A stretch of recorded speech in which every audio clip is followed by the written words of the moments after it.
हमारी JNU university से राष्ट्रपति, डॉक्टर, इंजीनियर, प्रोफेसर, प्रधानमंत्री बने। आज उस यूनिवर्सिटी में यह माहौल बना दिया है कि लोग जेएनयू को गलत बता रहे हैं। जेएनयू यूनिवर्सिटी बुरी नहीं है, वहां पर माहौल खराब किया जा रहा है। इन लोगों का इलाज क्या है? क्योंकि जो दीवार पर जो घृणित मानसिकता और रक्तपात मचाने की बात की जा रही हो, उनका इलाज क्या है? इसका इलाज यही है, थोड़े दिन के लिए योगी जी को कानून मंत्री बना दो, 6 महीने के लिए। या तो एक काम करो, सबसे बढ़िया तरीका है, योगी बाबा को वहां ले जाओ, गेट से खड़ा करके सिर्फ अफवाह फैला दो, टे टे टे टे टे टे टे टे टे टे टे टे टे। बाबा जैसे ही योगी बाबा अंदर घुसेंगे, कुछ मत करवाओ, एक बोर्ड लगा दो जेएनयू के यो कोने पे और एक लगा दो गेट पे बोर्ड कि योगी आ रहा है। तो पता क्या खबर फैलेगी, आधे तो कश्मीर भाग जाएंगे, कहेंगे अम्मी का फोन आ गया।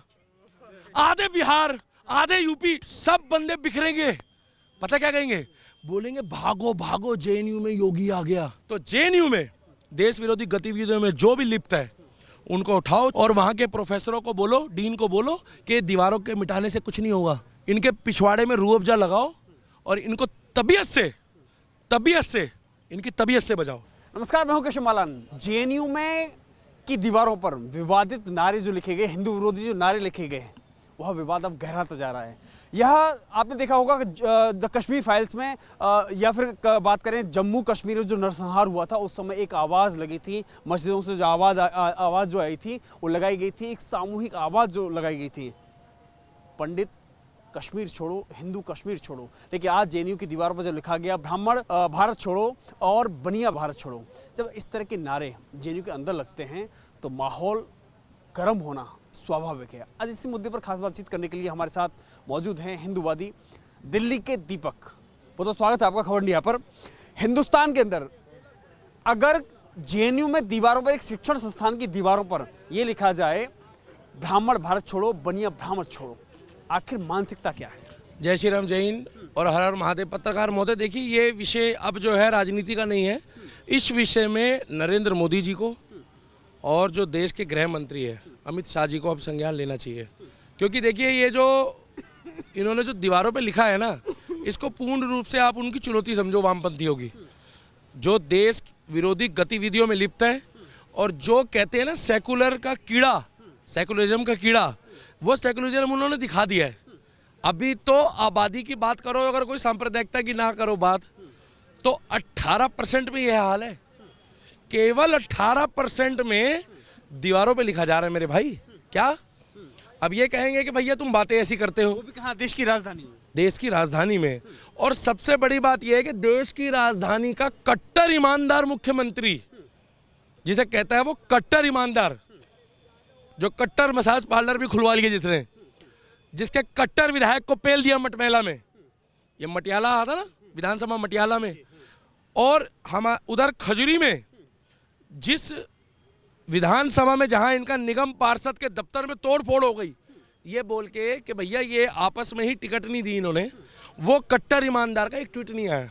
अब मेरे को आप ये बताओ कि जेएनयू में वहां पर नारे लगने के बाद जाकर दीवारों पे लिखा गया है, और हमारे देश का सबसे बड़ा स्तंभ हम हैं सनातनी हिंदूवादी लोग, मगर ब्राह्मण जो होता है ना, आपका नाम भी किसी ने ब्राह्मण नहीं रखा होगा अगर जातिवाद की बात ना करो।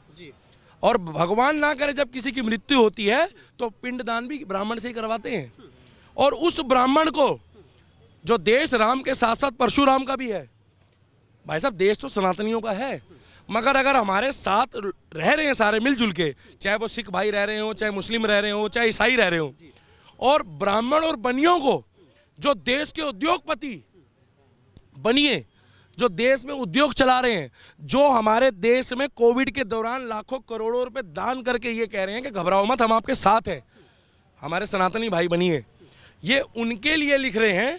आज ये सिर्फ इतना कह दे कि बनिए जितने भी ट्रस्टी हैं पूरे भारत में, भाई साहब ये लाइन जरूर डाल देना, जितने भी ट्रस्टी हैं, जितने भी दान करते हैं, देखिए अच्छी बात है, उनको भगवान ने दिया है, अगर वो हाथ पीछे कर लेना तो इनको पता लग जाएगा कि इतिहास गवाह है कि युद्ध शासन से लेकर बनियों ने आज तक जितना अपना योगदान दिया हर चीज में, तन मन धन से, उतना योगदान किसी को जरूरत नहीं है। और ब्राह्मण तो वैसे ही, देखिए हम सनातनी हैं, हिंदू पहले हैं, मगर जातिवाद की बात उन्होंने लिखी ना, तो ब्राह्मण तो वैसे ही परशुराम के साथ साथ जो है वो भगवान राम का भक्त है, और परशुराम तो है ही है वो। अब ये छेड़ रहे हैं परशुराम को, और जब परशुराम अपने पे आएगा तो मेरे को बताने की जरूरत नहीं, हमारे ग्रंथों में लिखा है बहुत कुछ हुआ है भाई साहब। अब इन्होंने बता दिया है कि हम किस औकात तक आ सकते हैं। तो इस देश में खबर इंडिया के माध्यम से मैं एक ही बात बोलना चाहूँगा, इसको राजनीति करे बिना अगर अरविंद केजरीवाल कोई जांच कमेटी में आके दखलंदाजी करता है या कोई लोचा करता है, तो क्लियरली बता रहा हूँ, अगर देश के खिलाफ जातिवाद, देश विरोधी गतिविधि और देश के खिलाफ कोई रणनीति बनाते हैं वहाँ के ये 2% के लोंडे, देखिए यूनिवर्सिटी वो बहुत बढ़िया है, ये यूनिवर्सिटी को जेएनयू को बदनाम करने की भी साजिश है। हमारी जेएनयू यूनिवर्सिटी से राष्ट्रपति, डॉक्टर, इंजीनियर, प्रोफेसर, प्रधानमंत्री बने। और आज उस यूनिवर्सिटी में, जेएनयू में ये माहौल बना दिया है कि लोग जेएनयू को गलत बता रहे हैं। भैया पहले तो मैं हाथ जोड़ के कह रहा हूँ, जेएनयू यूनिवर्सिटी बुरी नहीं है, वहाँ पर माहौल खराब किया जा रहा है। भाई साहब यूनिवर्सिटी कैसे बुरी हो गई? आज वहाँ पर सारे लोगों को हटा दो, उल्टे सीधे लोगों को, और अच्छे लोगों को वहाँ पढ़ाना शुरू करो, जो धर्म की बात करते हैं, जो देश की बात करते हैं, जो संविधान की बात करते हैं, तो वो यूनिवर्सिटी अच्छी हो जाएगी। जगह कोई बुरी नहीं होती है। आज से लोग 4, 5 साल, 6 साल पहले उत्तर प्रदेश को बुरा बताते थे। कौन कह रहा उत्तर प्रदेश बुरा है मेरे भाई? उत्तर प्रदेश तो देव जन्म भूमि है। ये टुकड़े तो बाद में ही हुए ना, राज्य जो बने हैं, जो छोटे छोटे राज्य बने हैं तो बाद में बने हैं। उत्तर प्रदेश में जहाँ गंगा जमुना बहती है वो तो देव जन्म भूमि है। उत्तर प्रदेश के लोगों ने ऐसा माहौल कर दिया, वहाँ के प्रशासन ने ऐसा माहौल कर दिया कि लोग कहते हैं उत्तर प्रदेश बुरी जगह है। पागल हो क्या? उत्तर प्रदेश बुरी जगह नहीं है। धरती कभी बुरी नहीं होती है। अगर धरती में आप गंदगी फेंकोगे तो वो गंदा हो गया, स्वच्छता करोगे तो स्वच्छ हो गई। तो ये जेएनयू में माहौल खराब कर रहे हैं। जेएनयू जो है वो वर्ल्ड क्लास यूनिवर्सिटी है, उसको पूरा वर्ल्ड देखता है। और ये मुहिम चलाई जा रही है कि देखो नरेंद्र मोदी के सरकार में जेएनयू में जो है इस तरह की गतिविधि हो रही है। और ये मोदी और योगी और अमित शाह को चैलेंज भी एक तरह से कि जो ब्राह्मणों को लिए बोला जा रहा है, भाई साहब इनकी हिम्मत की तो दाद देनी पड़ेगी केशव भाई। इनकी हिम्मत इतनी है इनके अंदर कि हमारे ही देश में बनी है और ब्राह्मणों को टारगेट किया जा रहा है। ये महाराज मैं तुम्हें सच्चाई बताऊं, देखो भाई मुझे अब आ रही हंसी, सच्चाई बता रहा हूं मैं दिल से। मैं तो इनका फ्यूचर देख रहा हूं जिन्होंने लिखा है। भैया ये लाइन जरूर डाल देना। तुम ये मसाज ले रहे होंगे सारे एक साथ, क्योंकि इस चीज में ये बात नरेंद्र मोदी जी ने भी संज्ञान में ले ली है। मगर शेर अगर चुप है और 2 कदम पीछे ले रहा है तो शेर को हल्के मत लो भाई साहब, क्या पता कुछ बड़ा करने वाला हो। क्योंकि उसी यूनिवर्सिटी से बार बार ऐसी देश विरोधी गतिविधियां निकाली जा रही है कि उस यूनिवर्सिटी का नाम खराब हो। लेकिन पहले अगर नारे लगे भारत तेरे टुकड़े होंगे इंशाअल्लाह इंशाअल्लाह, उसी यूनिवर्सिटी से नारे लगे। उसके बाद में स्वामी विवेकानंद की मूर्ति को लेकर के विवाद छिड़ा, हवन को लेकर के विवाद छिड़ा। मतलब हर बार विवादों में रहने के बावजूद क्या मोदी पर कोई इलाज नहीं हो रहा, या फिर वहां से इस तरह की विवादित टिप्पणी करने वाला व्यक्ति ही नेता बन जाता है? राहुल गांधी के साथ घूम रहे हैं आज वो। देखिए भाई वो आपकी बात बिल्कुल ठीक है पत्रकार महोदय, के गंदगी के साथ गंदगी घूमेगी हमेशा। हम सनातनी आदमी हैं, हम देश हित की बात करते हैं और हमारी लड़ाई किसी धर्म से नहीं है। मगर अगर हम बात भगवे की करते हैं तो लोग हमें कट्टरवाद बताते हैं। अरे भाई अगर टोपी पहनने वाला टोपी पहन रहा है तो हम उसको मना नहीं करते हैं, हम भगवा पहन रहे हैं, हमारी पहचान है। तो वहां पर भगवाधारियों से जेएनयू में लोगों को दिक्कत क्या है मेरे भाई? आप बताओ क्या दिक्कत है उनको, मैं बताऊं दिक्कत क्या है। अब जो माहौल बन रहा है ना भाई साहब, वो बड़ा कैड़ा माहौल बन रहा है, जिसे कहते हैं गजब माहौल। योगी ने 2014 के बाद जैसे ही फारूक अब्दुल्ला को पगड़ी पहना दी भगवा, और ऐसे ही भगवा गमछा पहना दिया, मैं जब ही समझ गया।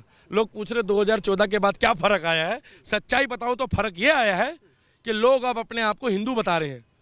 जो ब्राह्मण भारत छोड़ो जो स्लोगन लिखा गया है, लेकिन राहुल गांधी कहते हैं मैं कश्मीरी पंडित हूँ, उनका तो कोई जवाब नहीं आ रहा है इस पे। राहुल गांधी जी बढ़िया आदमी है, अभी भारत जोड़ो आंदोलन में वो जुड़े हुए। पहली बात तो भारत तोड़ने की किसी की औकात ही नहीं है। राहुल गांधी भाई कितने बंदे भीड़ कर ली तूने, इकट्ठी कर ली भाई। एक बात बताऊं मैं, वैसे 1000-1500 बंदे तो साथ घूम रहे होते हैं।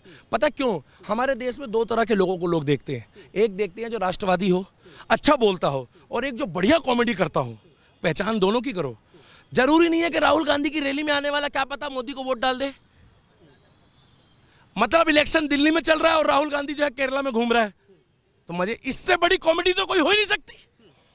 इलेक्शन गुजरात में चल रहा है और राहुल गांधी जो है वो तमिलनाडु में घूम रहा है, राहुल गांधी महाराष्ट्र में घूम रहा है, राहुल गांधी तेलंगाना में घूम रहा है, तो कोनो फिरकी तो नहीं ले रहा है। उनको मालूम है कि जीतना तो है नहीं, तो मेहनत करने से क्या फायदा है। क्योंकि होता क्या है, भगवंत मान की एक रैली निकली गुजरात से, मेरे को तो वो रैली देख के भी हंसी आ रही है। सिक्योरिटी ज्यादा थी, पब्लिक थी नहीं, खाली गाड़ी में बंदा खड़ा हुआ, लोग दुकानों के अंदर बैठे। भगवंत मान जी देखो बुरा ना मनना, गलती तो नहीं हैगी, गलती तो मुखिया दी हैगी अरविंद केजरीवाल की। उनकी नीति अच्छी नहीं है, उनके दोस्तों की बद्दुआ लग रही है।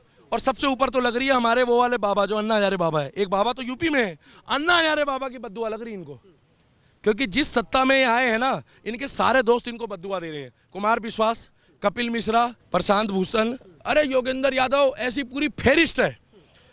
धीरे धीरे धीरे धीरे धीरे धीरे धीरे धीरे धीरे मैं आपको एक बात बताऊं, एक ही व्यक्ति रहेगा झाड़ू में। नमस्कार, मैं अरविंद केजरीवाल, कैसे हैं आप? आज मैं अकेला पड़ गया हूं राष्ट्रवाद में, वो राष्ट्रवाद का ही झंडा लगाएगा, वो राष्ट्रवाद की बात करेगा।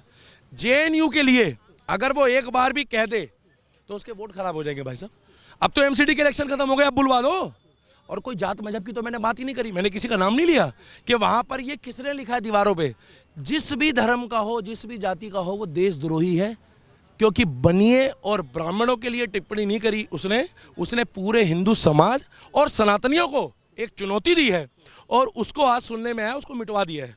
उसमें पुताइयां चल रही है, वो पुताइयों से नहीं मिटेगा मेरे भाई, वो घाव है। पहले किसी के गाल में आप थप्पड़ मार दो और सुबह बोल दो कि भाई वो निशान तो चले गए।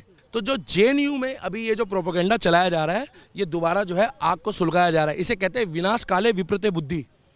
जिसका विनाश निश्चित है ना, वो अपने पैर पे खुद कुल्हाड़ी मारता है, और इन्होंने कुल्हाड़ी नहीं मारी है, इन्होंने तो हथौड़ा मार लिया है। ये जितने भी लोग कह रहे हैं ना हिंदू राष्ट्र तो है, ये जो सेकुलर का कीड़ा है ना, इसको थोड़ा सा खत्म करना पड़ेगा। आखिरी सवाल, इलाज क्या है इन लोगों का? इलाज क्या है? क्योंकि जो दीवार पर जो घृणित मानसिकता, जहां पर रक्तपात मचाने की बात की जा रही हो, उनका इलाज क्या है? इसका इलाज यही है कि मैं तो कह रहा हूं, थोड़े दिन के लिए योगी जी को, क्लियर पहले भी बोल चुका है, योगी जी को कानून मंत्री बना दो 6 महीने के लिए, केवल 6 महीने के लिए। मैं तो आपको कह रहा हूँ, जेएनयू वाले जितने भी ये जो दीवारों पे जो उल्टा सीधा लिख रहे हैं ना, ये योगी जी की गाड़ी चलाते हुए, गाड़ी साफ करते हुए, ये मोदी जी को भी नमस्ते राम राम करते हुए। धर्म मत बदलो, धर्म बदलने की बात नहीं कह रहा मैं, धर्म कहाँ बोल रहा हूँ भाई साहब मैं बदलने को। यार केशव भाई, आप मेरी बात को गहराई से समझा करो, मगर ये सब आगे पीछे घूमेंगे। और सुनो, ये जो हिंदुओं को कुछ लोग ना, हिंदूवादी जो हम लोग सनातनी लोग हैं, गमछा डाल के घूम रहे। अरे कल आपको मजे की बात बताऊं, कल इलेक्शन हुआ है दिल्ली में, मजे की बात बताऊं, एक भी झाड़ू वाला बंदा ना भगवा गमछा पहन के नहीं जा रहा, और जितने भी भगवा गमछा पहन के वोट डालने जा रहे हैं, मैं सबको समझ गया किसको वोट दे रहे हैं। पता क्यों? सारे एक दूसरे को कह रहे जय श्री राम। अब राम वाले किसको वोट देते हैं भाई साहब? ये लाइन जरूर डाल देना। 7 तारीख को आ जाना यहाँ पे, 7 तारीख को दोबारा दिवाली है, और शायद हमने सुना है अयोध्या वाली होली भी है। तो जेएनयू भैया, दोबारा जेएनयू में आ रहा हूँ, टेंशन मत लो। वही गोला में आऊंगा, अभी जो गोला की बात चल रही है, जेएनयू भी गोला ही है तुम्हारा। अभी जेएनयू को बदनाम करने की साजिश चल रही है। वो मांगता है योगी मॉडल। या तो एक काम करो, सबसे बढ़िया तरीका है, योगी बाबा को वहां ले जाओ, गेट से खड़ा करके सिर्फ अफवाह फैला दो, टे टे टे टे टे टे टे टे टे टे टे टे टे। बाबा जैसे योगी बाबा अंदर घुसेंगे, कुछ मत करवाओ, सिर्फ एक बोर्ड कोने में लगा दो, योगी गया भाई। पत्रकार, ए भैया चिन्हित कर रहा हूं, अगर गुरु को सगा ये लाइन डाल देना, एक बोर्ड लगा दो कोने पे, ज्यादा खर्चा मत करना, योगी का तो खौफ ही बहुत है। एक बोर्ड लगा दो जेएनयू की यो कोने पे, और एक लगा दो गेट पे बोर्ड कि योगी आ रहा है। तो पता क्या खबर फैलेगी, आधे तो कश्मीर भाग जाएंगे, कहेंगे अम्मी का फोन आ गया, आधे बिहार, आधे यूपी, मैं देखियो राज्य की बात नहीं कर रहा, सब बंदे बिखरेंगे। पता क्या कहेंगे? बोलेंगे भागो भागो, जेएनयू में योगी आ गया, बुलडोजर। अरे भैया वो सरकारी यूनिवर्सिटी है, बुलडोजर नहीं, योगी। मैं नहीं कह रहा भाई, योगी का एक्चुअल में योगी क्या करता है भाई? भैया 2 मिनट और ले लो, कोई दिक्कत नहीं, तुम्हारा एडिटर भी बढ़िया होगा, एडिटर साहब तुम भी बढ़िया, लंबी उम्र हो तुम्हारी, राम राम वाले हो तुम भी। योगी जो है ना, योगी 7 वाले को पिटवाता है और मुजरिम को खौफ पैदा करता है। तो वहां उत्तर प्रदेश में पता क्या होता है, वो कहता है हाँ भाई अब 13 नंबर है, कह रहा मैं उगल रहा हूं, मेरे को मत मार रहा। होता क्या है, ये बचपन से हमने क्लासों में भी देखा है कि योगी मॉडल जो है ना, वो क्या मॉडल है मालूम है? कि इसको पीटो और 10 में खौफ पैदा करो। अगर देश विरोधी गतिविधियों में लिप्त हो गए, और मैं क्लियर बता रहा हूं, अब मोदी जी को बोल दो, या तो योगी जी के साथ रेगुलर चाय पियो, छोटे भाई हैं उनके, हम उनके साथ हैं, क्योंकि भाई योगी जी की प्रशासन और योगी जी का कानून मंत्रालय दिल्ली मांग रहा है भाई, और भारत मांग रहा है।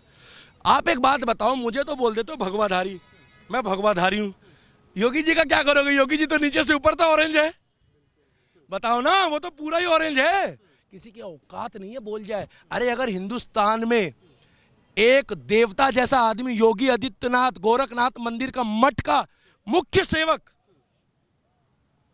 वो नहीं पहनेगा भगवा, तो क्या हम इजराइल में जाके पहनेंगे, पाकिस्तान में पहनेंगे? और फख्र से कहता हूं मैं ब्राह्मण हूं, फख्र से कहता हूं मैं सनातनी हूं, और फख्र से कहता हूं मैं हिंदू हूं। क्या दिक्कत है उसमें? हम सनातनी हैं, ये जेएनयू वालों को दिक्कत आ रही है। ये जेएनयू वाले किलस रहे, मैं बताऊं क्यों? एक हो गए सब। तो जेएनयू में एक बार योगी जी का आप रैली करवा दो, और जिसे कहते हैं बिल्कुल स्टाइल से और बिना सिक्योरिटी के करा दो। क्या भाई कोई दिक्कत तो नहीं आएगी उनको सिक्योरिटी के बिना भी? उनको छूना, उनको छूना मतलब भाई साहब मिर्गी, मिर्गी समझते हो? बवासीर, बवासीर समझते हो? योगी जी की तरफ घूर के देखने वाले को भी बवासीर हो जाता है, मैंने सुना है। वो सब धर्म के लिए काम कर रहे हैं।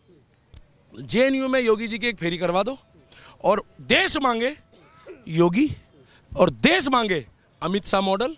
मोदी जी भी रहे आगे, मगर मोदी जी को बोलो अब ऐसे नहीं चलेगा। जो देश विरोधी गतिविधियों में लिप्त हैं उनको उठाओ। एक मिनट ले लो भाई साहब, आपको तो बहुत बढ़िया कैमरा है। उनको उठाओ और हवालात में डाल दो, और हो सके तो सत्येंद्र जैन से मसाज करवा दो। क्या दिक्कत है भैया? देखो बुरा मत मानना, मैंने सुना है जेल में कहा होता है कि बारी बारी से होता है काम। कभी भाई कहते हैं कि तू मेरे को मसाज कर दे, कभी मैं तेरा मसाज कर देता हूँ। ऐसा नहीं आप बार बार मसाज कराओगे। वो जो क्या नाम है आपके, बग्गा जी है, अरे है बग्गा जी भाई, ये लाइन डाल देना बग्गा जी। मां कसम तुसी इतनी वधिया वीडियो पाते हो, फोटोआं पाते हो, तुसी तो बहुत ही वधिया आदमी हो यार। पता है तिहाड़ के गेट पे पोस्टर लगा दिया आम आदमी पार्टी मसाज पार्लर, बड़ा जबरदस्त सीन है। तो जेएनयू में देश विरोधी गतिविधियों में जो भी लिप्त है उनको उठाओ, और वहां के प्रोफेसरों को बोलो, डीन को बोलो कि दीवारों के मिटाने से कुछ नहीं होगा। इनके पिछवाड़े में रूह अफ़ज़ा लगाओ और इनको तबीयत से इनकी तबीयत से बजाओ। जय श्री राम, जय हिंद, हर हर महादेव।